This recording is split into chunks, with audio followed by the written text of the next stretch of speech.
I try to keep a balance between keeping myself up to date about social issues and geopolitics, but also grounding myself and keeping up a spiritual practice. We live in an era where we are being bombarded with so much information. It can often be overwhelming at times, so we either completely disassociate or we allow it to consume us and fall into depression and anxiety. Balance is key. If we reject the acknowledgement of the suffering of others because it's uncomfortable for us, we lose our humanity. We lose our ability to feel and experience compassion and love. On the other hand, being overly consumed with social issues and politics can make you angry, bitter, depressed, anxious, or have other mental health issues. On my channel, I try to keep that balance between discussing social issues, but also discussing mental health and spirituality. So in this video today, I go over a few things I do in my personal life that help me ground myself and find peace during turbulent times.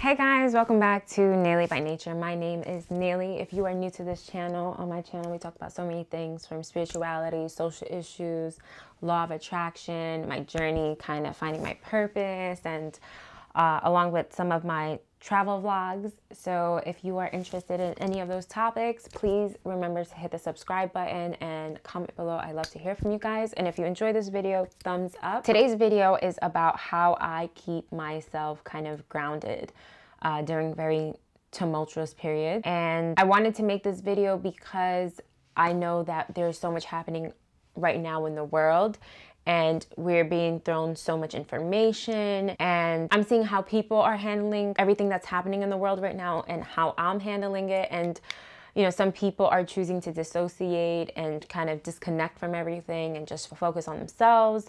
Some people are just, you know, kind of spiraling, and some people are just doing the best that they can, trying to distract themselves to like social media, drinking, whatever vice that they have. And I can see that it's very easy to kind of spiral during times like these if you don't have a practice that keeps you grounded. So I kind of wanted to share a few things that I do during these types of turbulent times.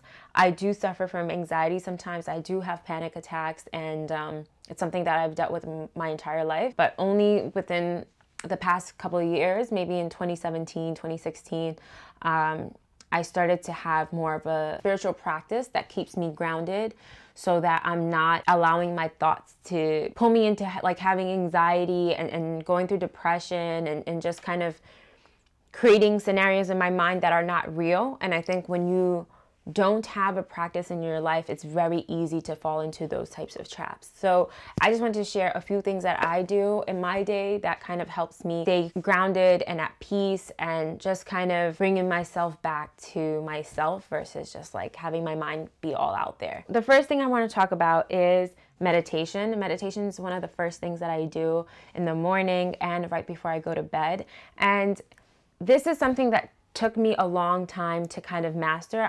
I wouldn't even say that I've mastered meditation yet. It's still a work in progress, but I find that meditation is crucial to really keeping yourself grounded. Even if you have a few minutes a day to spare, especially when you wake up in the morning or right before bed, I find that those are the best times to go into meditation. Keeping yourself really grounded during those times through meditation, through like really controlling your breath, really helps you stay in the present moment.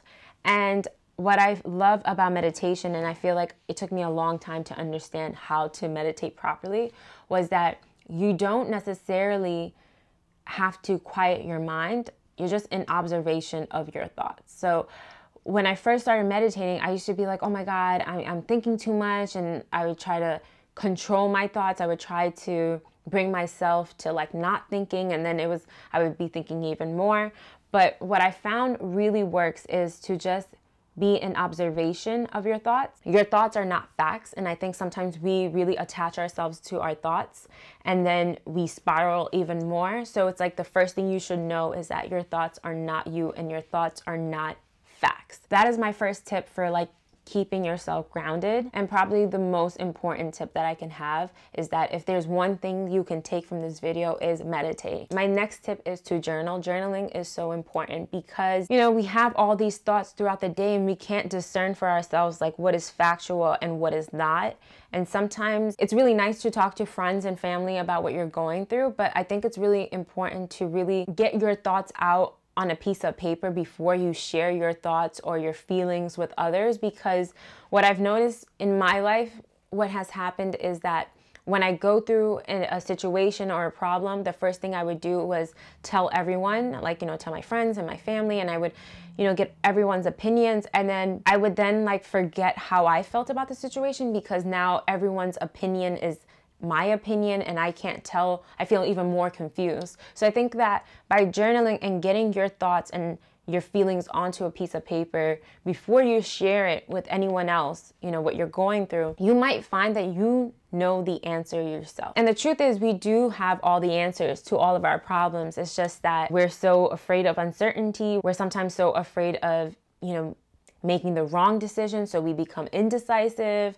We don't want to let go. We have attachments, so we make excuses. But I will say is that when you journal, you do come to conclusions yourself. You don't want to overshare so much of your life with others, because some things should be private. And I think that by having a journal, it's like you and yourself. Like no one else is part of your journaling. This is something that's really private, and you can share your most intimate details in this book.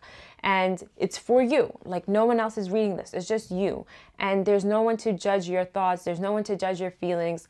It actually feels like a really safe space to write down your thoughts into a journal. Another thing that I really love to do in my spiritual practice to really ground myself is yoga. I got into yoga in 2016, actually, maybe 2015.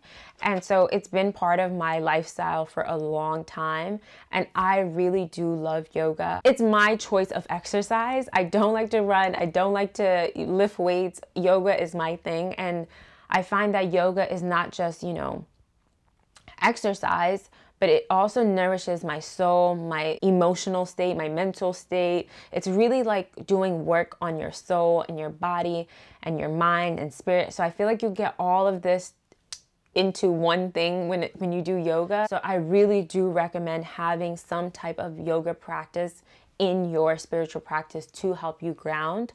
I also love to do yoga in the morning and in the evening, especially right before I go to bed. In the evening, I don't really do anything crazy, just some really simple yoga stretches that really help me kind of come back into my body. And when I come back to my body, I'm back into the present moment. Next, I want to talk about the importance of getting sleep, okay?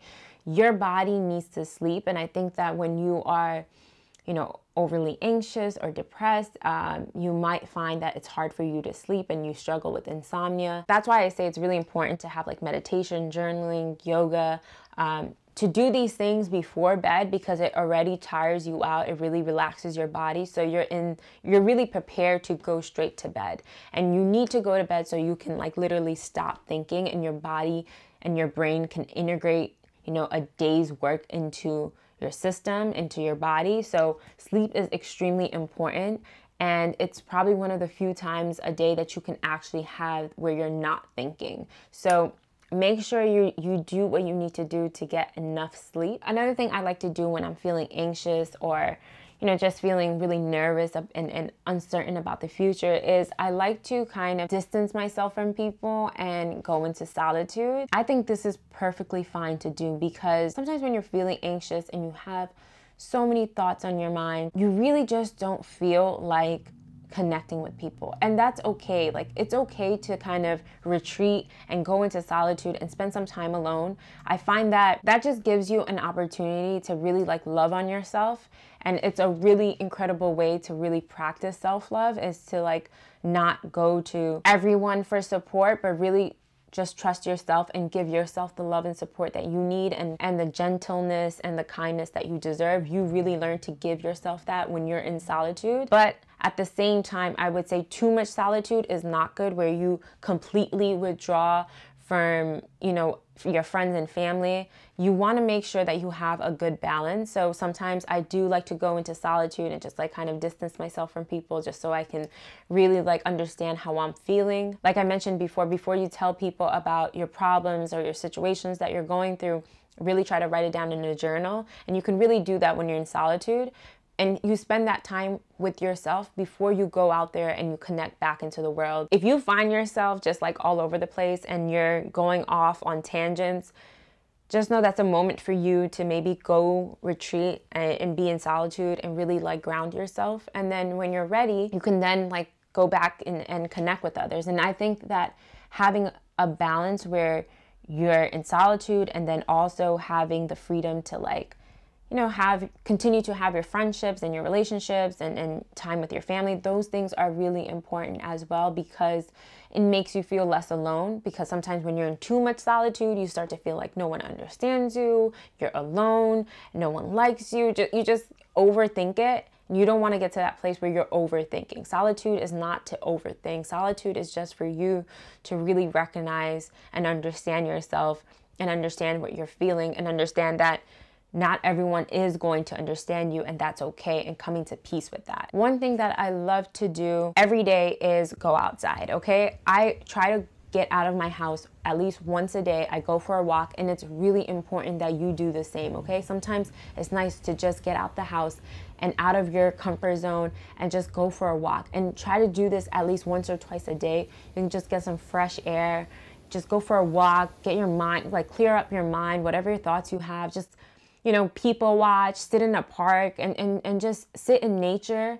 If it's summertime or you have a backyard, it's nice to also take off your shoes and have your feet touch the ground, especially if there's grass, like really connect with the earth. And that is truly what it means to ground yourself, is to literally plant yourself into the ground and feel your feet touch the earth. Another thing I really love to do when it comes to self-care is to take baths. I love to just fill up the bathtub with hot water, pour some Epsom salt, you know, lavender bubbles, and just like let myself soak into this hot water with Epsom salt and let my body really just relax and be at peace. Sometimes I put on frequency music, just let myself really relax. And water is an extremely important and powerful element. Very cleansing, you know, just like releases all this toxins and negative energy from your body, and you can just allow it to like remove out of your body. That's why Epsom salt is really amazing, because it also helps you relax your muscles and everything, especially if you have a lot of tightness. When you're anxious and you're stressed out, our body tends to tense up. So by using Epsom salt and just taking a nice bath can really help you relax even more. Next, I want to talk about drink water. The importance of drinking water and eating healthy, okay? You should have as much water as possible throughout the day. I know they say 7 glasses of water. I have this mason jar that I like fill up every day. I think it has like 3 cups, something like that. I fill this up at least 3 times a day, and I try to make sure I drink as much water as possible to keep myself hydrated. Sometimes we're not hungry, we're actually just thirsty, and you just need a glass of water. So try to cut out like juices and things that are high in sugar, especially if you're suffering from anxiety. Try not to have so much caffeine. That's a big struggle for me, because I have to have like an iced coffee every morning. But drinking water is probably the best thing you can do for your body. Really nourishes it, really hydrates your skin, and you feel good. You know, you're not overly full. And make sure you're eating well. You really don't realize that a lot of our trauma sits in our stomach and in our gut. Try your best to eat, you know, your greens and vegetables and fruits. This really helps nourish your body, your mind, your spirit. You want to make sure you take care of that. And the last thing I want to talk about is keeping yourself busy, okay? One thing I love to do when it comes to keeping myself busy is cooking. Cooking is like one of my favorite things to do. I just feel like I can get lost into, you know, just doing something and mixing flavors and spices and chopping up vegetables. And especially when I get to host people and like they try my food, it's like probably one of the most fulfilling things that I love to do. I must get this from my mom. She's like a really amazing cook. And I also find that when I'm cooking and experimenting with new recipes, I kind of get lost in it, and it allows me to take a break from like overthinking about situations that I normally can't get my mind off of. Cooking is just like one of those outlets that's really great for me to kind of not be thinking about anything but what I'm creating. Another thing that I really love to do is painting. It's something that I just got into, and I am by no means a really good artist, as you can see, very much amateur, but I find that similar to cooking, just being in creation really helps me settle my mind and focus on something else that's just not as intrusive as like having negative thoughts or, you know, overthinking about like social issues or just like, oh my God, we're gonna die, or just like having thoughts that are not healthy to me and to those around me. So if I find that I can really get lost in using my hands to create something, to create art, even if it's just also YouTube, I really do enjoy creating YouTube videos talking about different types of topics from spirituality and social issues, and then editing those videos and then posting them online. I think that just simply by finding these little outlets that allows me to kind of escape my own thoughts and get lost into something else, it makes me feel a lot better, and it makes me feel like, okay, I did something today and I feel useful. I feel like I was also able to use a part of my brain that's more creative versus, you know, when I'm overthinking, I'm just thinking in logic. The last thing I want to talk about is reading books. I always find it so amazing how so many people in our generation don't read books, and I am actually really obsessed with books. I spend so much money on actually going out and buying books. I'm not an ebook person. When you're going through a lot in your life and you don't have the resources or tools to really help yourself, it's really great to pick up self-help books to help you in your journey. These are just some of my favorite books that has helped me on my personal journey. Some of them are written by doctors, some of them are written by therapists. One of my favorite books is The Subtle Art of Not Giving a Fuck by Mark Manson, Deepak Chopra, another great guru. I like to think he's a guru. But these types of books really help and aid in your spiritual practice and helps you kind of figure out what works in your practice to help keep you grounded and in a more stable state of mind so that you aren't spiraling into depression or anxiety. On my channel, I really do try to find the balance between talking about social issues and talking about spirituality. And I find that sometimes people feel like you can't do both at the same time, but I think it's imperative that we get to a place where we can do both at the same time, right? Some people think, oh, when you become spiritual, you don't even need to talk about social issues. You know, social issues is not even something that should come up, that you should just be focused on yourself and you shouldn't watch the news because it's negative. And it's like, I think it's actually really important that we do keep up with, you know, current events, that we do understand that, you know, suffering is happening around the world, because how can you talk about love and light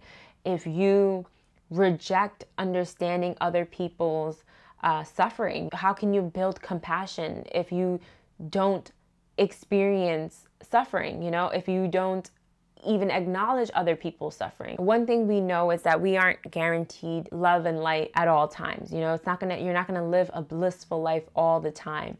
You are going to have these moments where it is tumultuous and you go through the rough times, but those are the moments that you really evolve from. So I don't really understand this spiritual bypassing of let's not talk about social issues, let's not discuss what's happening in the world, let's not discuss people who are suffering. It's okay to acknowledge other people.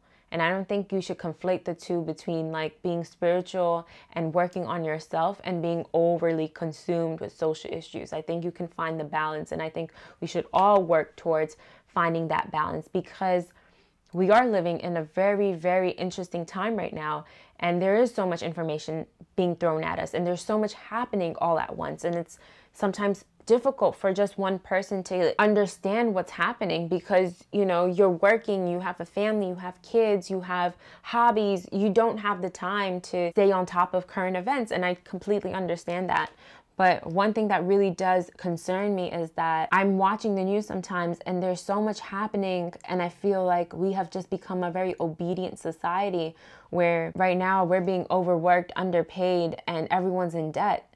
And the people who are supposed to be supporting us, these public servants, they're passing laws that are helping them, you know, like Nancy Pelosi recently said that she holds the position that, you know, Congress members can hold private stock. I talked about this in my previous videos, but it's like, as they're telling us, you know, just 2 days ago, Joe Biden was like, we're going to experience food shortages. And it's like, these things really add to my anxiety. And I want to know what's happening in the world, but at the same time, I don't want to get lost in it and then spiral.